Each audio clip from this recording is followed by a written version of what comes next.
परम सौभाग्य का दिन महादेव के इस पवित्र अलौकिक दिव्य प्रांगण में हम आप सभी बैठ करके श्री सुंदरकांड का पाठ करने जा रहे हैं।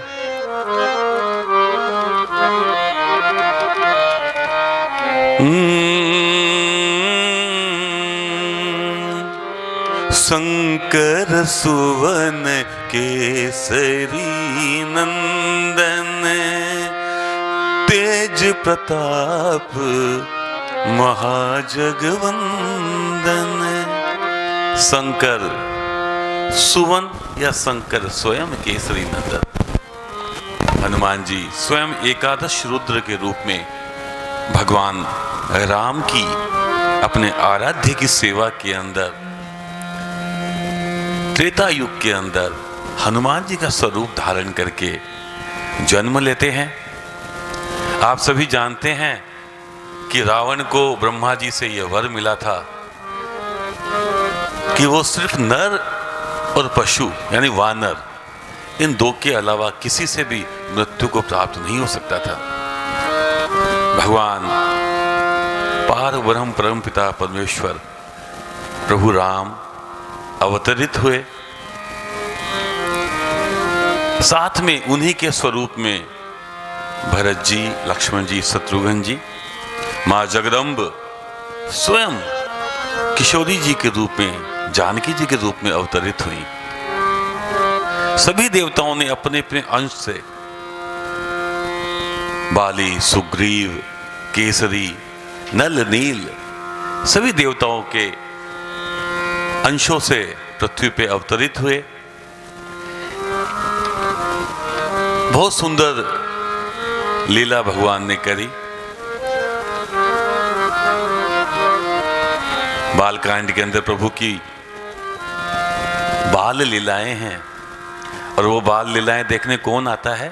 काकभुसुंडी जी और साथ में महादेव और बंदर के रूप में, मदारी के रूप में आते हैं और हनुमान जी को साथ में लेके आते हैं। काकभुसुंडी जी का वो भगवान शंकर और काकभुसुंडी जी का जो आराध्य रूप है वो बाल रूप है। उसके बाद में अयोध्या कांड के अंदर भगवान का वनगमन और उसके बाद में अरण्यकांड जहां पे भगवान जन्म जन्मों से जो ऋषि मुनि आस लगाए बैठे थे उनको दर्शन देते हैं और यहीं पे मां सबरी से उनकी मुलाकात होती है। गीध जटायु जी का उद्धार करते हुए प्रभु किष्किंधा कांड में पहुंचते हैं जहां पे सुग्रीव से मित्रता होती है और फिर उसके बाद में सबसे सुंदर कांड हमारा सुंदर कांड जहां पे हनुमान जी वो हनुमान बनते हैं जिनका वर्णन हम आप सभी नित्य प्रतिदिन करते हैं। क्योंकि हनुमान जी देखिए अष्ट सिद्ध नवनिधि के दाता असवर दीन जानकी माता। अष्ट सिद्ध नवनिधि को देने वाले हनुमान जी हैं। वो ज्ञाता नहीं है, देने वाले हैं। और भगवान ने उनको मां जानकी जैसी माता दी है। केसरी नंदन है, अंजना नंदन है, लेकिन मां जानकी, क्योंकि सुंदरकांड में पहली बार हनुमान जी को मां जानकी ने सुत कह के यानी पुत्र कह के संबोधित किया। और जब मां उनको पुत्र बोलती है तो उसके बाद में जब वो चूड़ामणि लेके आते हैं राम जी के पास में तो राम जी ने पहली बार उनको सुत बोलते हैं। वो सुन सुत तो ही उऋण में नाही। भगवान राम हनुमान जी को बोलते हैं, हे पुत्र, ना केवल मैं बल्कि ये पूर्ण रघुकुल आपसे कभी उऋण नहीं हो सकता, इसलिए हे हनुमान जी, मैंने मन में ये विचार करके देख लिया है कि आपने जो मेरे लिए, जो पूर्ण रघुकुल के लिए किया है, उसका मैं कभी भी आपसे ऋणी नहीं हो सकता।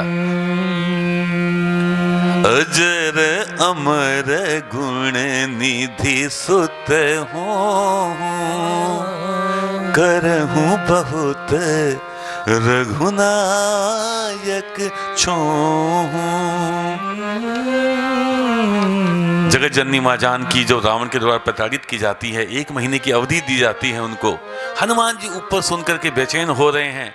जो इतना पराक्रमशाली है, जो कि रावण की समस्त लंका को जैसे ब्रह्मांड को एक गेंद की तरह से पांव से मारते हुए लेकर के आ सकते थे, ऐसे परम प्रकामी हनुमान जी अपनी माता को ऐसी व्यवस्था में देख करके इतने विवश हैं। ऊपर मुद्री नीचे डालते हैं, मुद्री डालने के बाद में हनुमान कथा राम कथा सुनाई जाती है, और राम कथा सुनने के बाद में माँ जानकी को जो हर्ष उल्लास मिलता है, उस पे ये बोलती है कि हे पुत्र, तुम अजर हो, यानी तुम कभी भी वृद्ध नहीं होगे, अमर हो, तुम कभी मरोगे नहीं।